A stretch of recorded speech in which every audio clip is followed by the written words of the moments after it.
Budget full suspension bikes are kind of awesome now. A lot of people have discovered that with the Ozark Trail Slalom, the FS.2 Slalom, the Schwinn Axum FS. For not a lot of money, you can get a budget full suspension bike. Now, and I know budget full suspension bikes have existed before, but the two new ones, the Slalom and the Axum FS, seem to be a tier up. And we've been upgrading bikes on this channel for quite some time. But when it comes to budget full suspension bike upgrades, one of the key things people focus in on is the rear shock. It's the other half of the dual or the full. Now, when I say full suspension or I say dual suspension, it's the same thing. It just means you have a suspension fork up front and some sort of a suspension at the back, a rear shock at the back. And this is the rear shock. I believe this is the one that I pulled off of the Slalom when I upgraded it. I have more upgrades to the Slalom coming, but I believe, don't hold me to it, but I'm pretty sure this is the shock that I pulled off the Slalom. And it's a little unique because it's 185 eye to eye. And we're going to talk about that eye to eye. I've seen people that purchased rear shocks, bought a Slalom, purchased a rear shock, and then said, uh-oh, the shock I bought won't fit. So in this video, I'm giving you the two simple rules that you need to follow to make sure that the shock you buy will fit the bike that you have. Rule number one, I just talked about, this is a 185 eye to eye. What's eye to eye? This is the bottom eye, that's the top eye. You can see a bushing in this bottom one. We'll talk about that in just a second. This top one also has one, but it's been removed. But here's the pin. Let's take these apart. Here's the bushing. This would go through here, and this pin actually goes through here and bolts onto the other side. And there are spacers involved sometimes. Like on the Slalom, there's a spacer on both sides, a smaller one down here on the bottom. But I don't want to get into all that in this video. I want to stick with the two key rules for making sure you get the proper shock. So you want eye-to-eye measurement.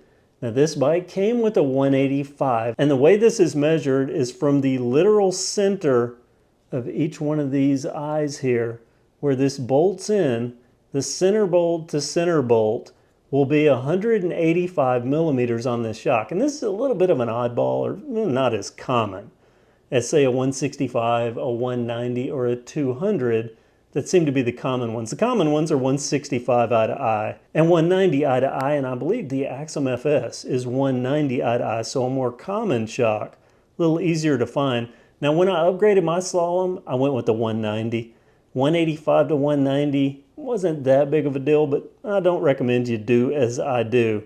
I recommend people stick with the factory shock sizing, but you want to know that eye to eye because you can't buy a 165 to put on a bike that has a 190 or even this 185.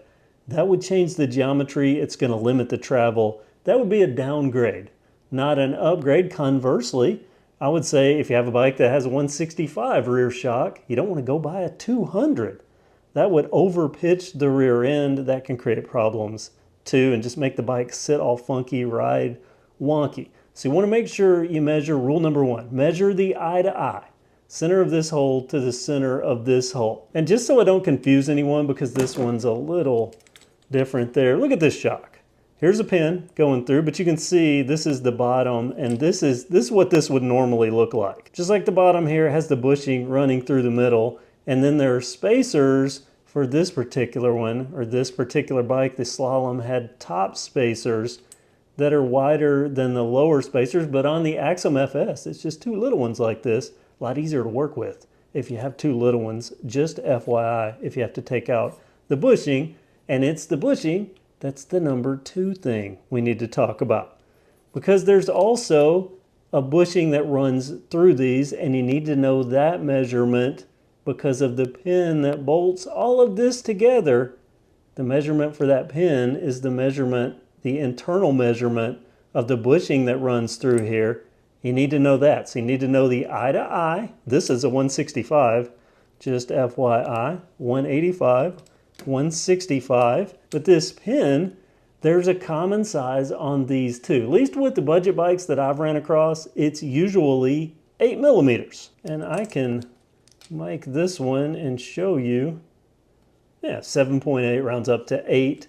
That is an 8 millimeter. They're actually more sizes outside of that. There are some customs and things like that. But 8mm is what these two are running, and it's a critical measurement to have. And don't just go by what someone like me on the internet says. Be sure you take this out. And you can just take out one pin. It doesn't matter if it's the top or if it's the bottom. But take one out, push it far enough out so you can measure this to make sure that you have the right pin size.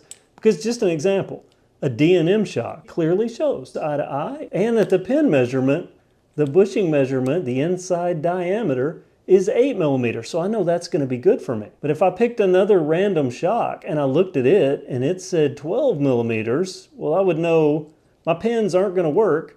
And if I'm going to use that shock, I'm going to have to do some adapting. And I will tell you, on suspension parts on a mountain bike, rear suspension parts, I don't like to engineer solutions too much. I typically like to use the important parts like this one that are the factory diameter within factory spec. Now on my Mongoose ledge, project ledge, my very expensive build, still awesome to this day, I actually bought a RockShox for it, only to discover that the eye here was larger than my pin and my bushings, and I had to spend a good chunk of what the shock cost on a kit to adapt that down to use that.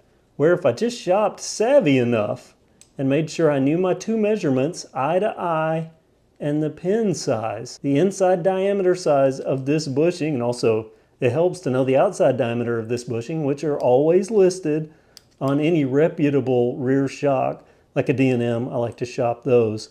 They're always listed. Know those two measurements. You'll save yourself a lot of headache and get yourself into a good build faster with less trouble. I hope this video helped you out. If it did, comment below, give this video a thumbs up, subscribe if you haven't already, and have a great day.